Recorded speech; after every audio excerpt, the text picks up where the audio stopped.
This episode, British Templars Rise and Fall from the Iron and Inkwell series, is brought to you by Vizkard Studio. When you hear Knights Templar, what springs to mind? Is it whispers of the Holy Grail, shadowy secret societies, maybe immense hidden treasure? It's a powerful image, isn't it? Yeah. Deeply woven into popular culture. But here's the question. How much of that is actual history? And how much is just, well, thrilling fiction?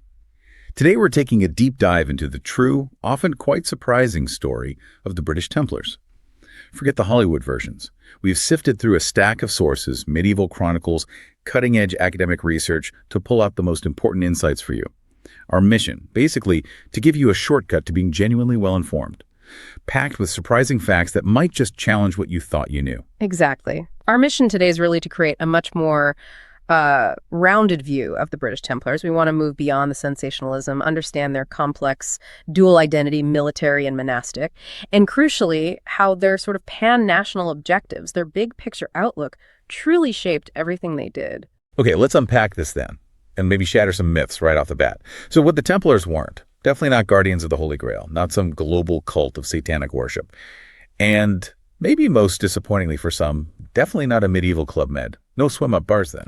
No, absolutely not. More like all-inclusive vows of poverty and chastity. The internet and, a whole industry of conspiracy theorists gives a very skewed impression. But the truth is, they were, above all else, a military order. The embarrassingly large clue is right there in their name. Knights Templar, they were fighters, first and foremost. And yet they took monastic vows. That's a fascinating paradox. How did those two seemingly contradictory identities even coexist? Well, that's what made them so unique, wasn't it? On one hand, you have the closest thing Europe had to a semi-professional standing army dedicated to defending the Holy Land. On the other, they were a monastic order of Catholic Christians. They took vows, obedience, chastity, poverty. They had daily religious duties, fixed-time prayers. But here's the kicker. They weren't theologians. Most didn't even know Latin. Their focus was firmly on the violent struggle for the Levant, that Eastern Mediterranean region. Think warriors with spiritual discipline, not contemplative scholars. Wait, so they took these deep monastic vows, but many didn't even know Latin. That kind of flips the image of contemplative monks on its head. How did that impact their daily lives or their spiritual identity if they weren't reading scripture in the original? And does this mean their loyalties weren't primarily to the British crown, even though we call them British Templars? How did that work in practice? Was there tension there, serving a kingdom versus serving the papacy? It really meant their spirituality was lived through action, through warfare, much more than through scholarship. And your point about loyalty, that's absolutely critical for understanding them. While they operated tactically within host states like England or Scotland, so they were national. In that sense, their strategic goals were fundamentally international. They answered directly to the papacy. Their focus was always on the bigger picture, defending Christendom, not the specific interests of any single kingdom. So yes, tension could arise, but their ultimate loyalty, that lay with the Pope and the overarching cause. Okay, so to understand how they went from this unique setup to being a major international force, we need to go back to the beginning, their incredibly humble start, founded 1118 or 1119 in Jerusalem. And for the first 9 years, just 9 knights, a tiny, almost insignificant small group of eccentrics. Truly insignificant. I mean, you look at chroniclers like Fulcher of Chartres. He lived nearby, covered the early Latin kingdom meticulously. He doesn't even mention them. And we really don't need to search for hidden meanings in his silence, though, many modern conspiracists inevitably do. The simple truth is they were just too small to warrant his attention back then. So how does this tiny, overlooked group transform into a powerhouse? What was the turning point? What put them on the map? The real game changer was King Baldwin II of Jerusalem. He saw their potential, he had the vision, he moved them into the Al-Aqsa Mosque. That gave them a substantial base, and quite importantly, their famous name, the Knights of the Temple. Ah, the Temple, of course. Okay, so a great name, a physical base, but still just 9 guys. How did they actually go international and reach Britain? That's where Hugh of Paynes comes in. In 1128, he goes on this evangelical tour across Europe. He's seeking aid for Damascus, this recruitment drive. That was the true beginning of the British Templars. It transformed a small unit of dedicated monastic warriors into a truly international force, a supranational army, really, fighting for the papacy, for Christendom. And the Anglo-Saxon Chronicle, which, let's be honest, wasn't exactly a fan of foreign adventures, gives this really telling, if quite bitter, account of Hugh's visit to King Henry I in Normandy in England that year. It mentions the massive influx of recruits and money, Hugh sending much wealth entirely in gold and silver to Jerusalem. But it also expresses this deep skepticism, noting yet little was achieved by it. Sounds a bit like an early, why are our resources going overseas argument. Precisely. But despite that skepticism, the Templars made serious inroads early on, especially in Scotland with King David I. David had spent years in England, and when Hugh visited in 1128, the king was fully persuaded of the merits of the new military order. Interestingly, the Templars actually helped King David introduce new governmental structures in Scotland, boosting his authority and, at the same time, the authority of the papacy, a very mutually beneficial relationship. That's fascinating because it really challenges our modern ideas about nationalism. We talk about British Templars, and you're saying they, and even the Anglo-Norman rulers across Britain, were fundamentally pan-national, not provincial. What does that actually mean for us listening? It means they weren't thinking in terms of distinct English or Scottish identities like we do today. Not really. They looked up at the bigger picture and out towards the east. A clear example is how Templars in Ireland and Scotland were subordinate to the province based in England, often led by Englishmen, meaning really Anglo-Normans from England. The connections were often more about shared family networks, aristocratic culture, the big cause of Christendom, rather than what we'd call national boundaries. They were global players before globalization was even a word. So these global players start to exert more influence in Britain itself, especially during that chaotic time, King Stephen versus Empress Matilda, the anarchy, a brutal civil war in England. Now, despite being officially neutral, the Templars apparently gravitated to the political status quo. How did that work? Were they picking sides or just being pragmatic? Supremely pragmatic. Their objective was clear: create an undistracted England that could focus fully on the Crusades in the East. They weren't really picking a side in the Civil War so much as supporting whichever path led to stability and resources for the Holy Land.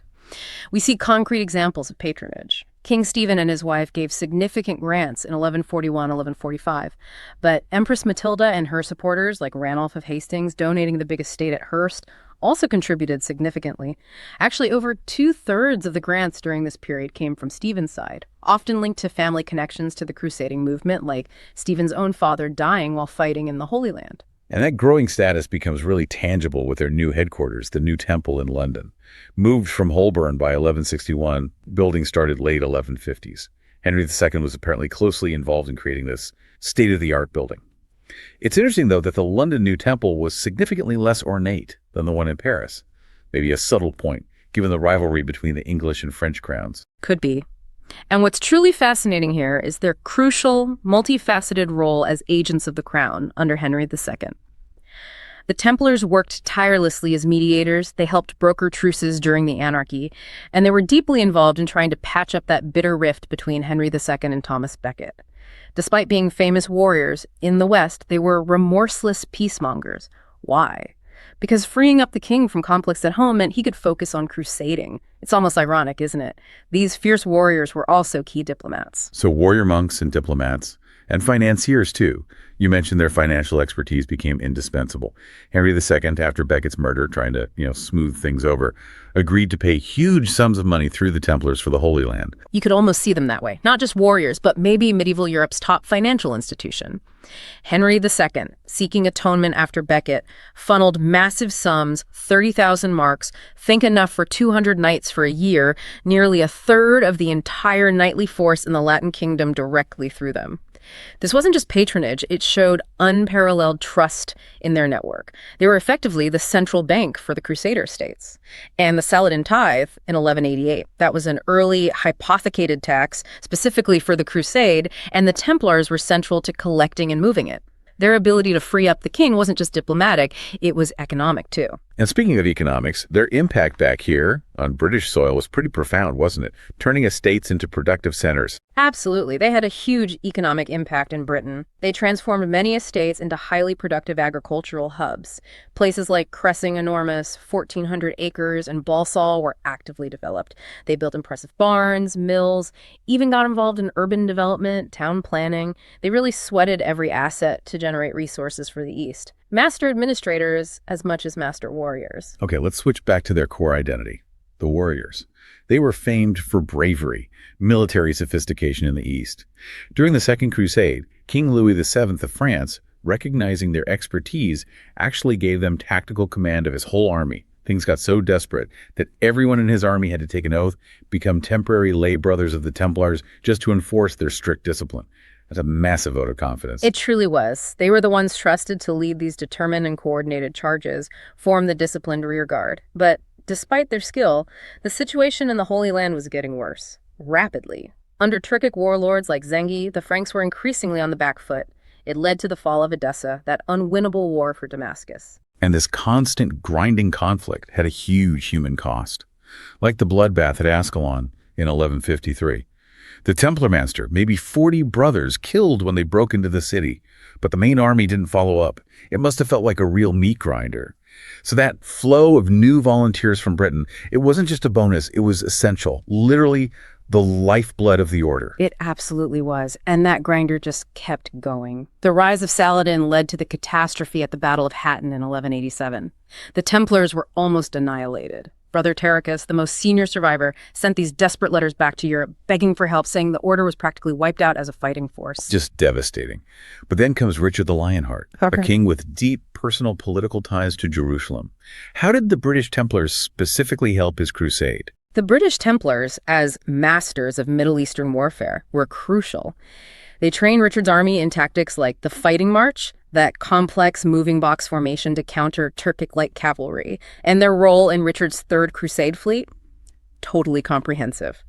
Robert of Sablé, a British Templar, was one of Richard's admirals. The order handled massive transport of men, horses by sea, using their logistics and ships. They even helped acquire Cyprus as a supply base, which Richard then promptly sold to them. And after the Battle of Arsuf, when the big question was, should we retake Jerusalem, the Templars gave Richard some pretty controversial but maybe pragmatic advice, didn't they? They did. They advised him not to retake Jerusalem, their argument. Even if captured, the city inland, underpopulated, would be incredibly hard to hold long-term. It was a strategic call, favoring sustainability over maybe short-term glory. It's kind of hard to imagine King John, portrayed as less than stellar, relying on anyone, let alone these fierce warrior monks.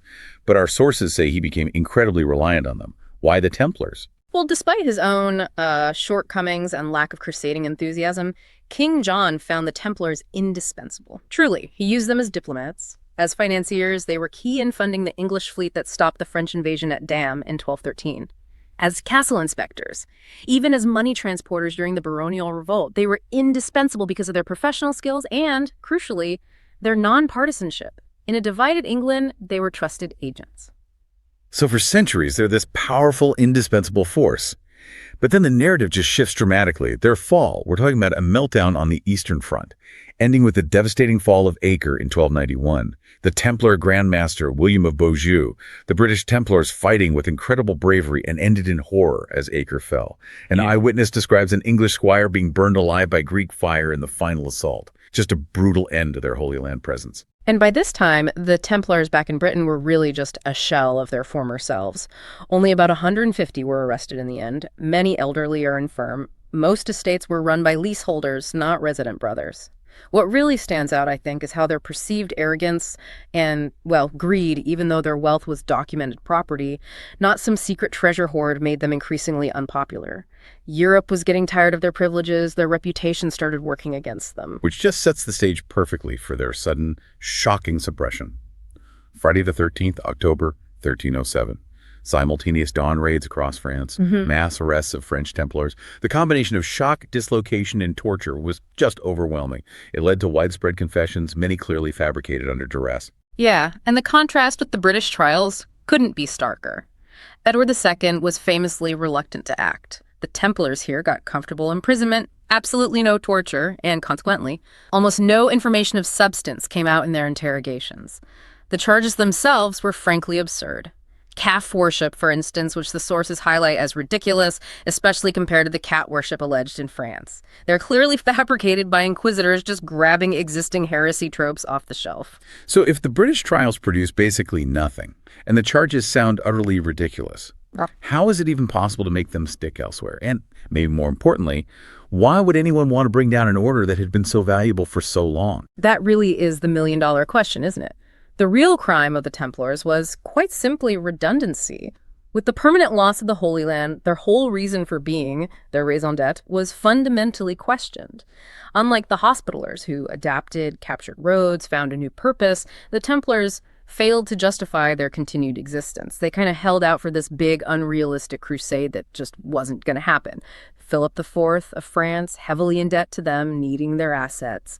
He just saw an opportunity and took it. So it wasn't some grand hidden conspiracy, but more a fatal mix of royal pragmatism, greed, and credulity from others, and this vacuum where their purpose used to be. And it sounds like that vacuum plus those bizarre accusations just created the perfect storm for all these baseless theories, the ones that keep popping up in new media. Precisely. The vacuum created by the loss of their archives, combined with those weird accusations, made fertile ground for baseless theories. It still does. The sources explicitly compare it. The Templar mythology has much in common with the recently manufactured discussions about the authorship of Shakespeare's plays. It's looking for grand explanations where simple ones exist. And that lack of solid, accessible records leaves so much room for creative, but ultimately false stories. So the true story of the British Templars, it's not hidden masters of secret knowledge. It's pragmatic, incredibly resourceful, dedicated warrior monks. They were internationalists who inadvertently helped create nations and ferocious warriors who were also monks, constantly juggling these opposing characteristics. Yeah, and their destruction was definitely more than just a sad historical footnote. It teaches us a powerful lesson about information and its absence. The tragic loss of their meticulous records actually fueled the very myths that distort their legacy today. It really shows how quickly lack of proof can become proof of absence in the popular mind, how easily speculation fills a vacuum. So what stands out to you about their story? How does it challenge what you thought you knew? Maybe it's that stark contrast between their extraordinary service and their, well, ignominious, misunderstood end, their incredible power, financial, political, their fierce loyalty to the Holy Land over any single crown, and then this sudden, almost baffling collapse.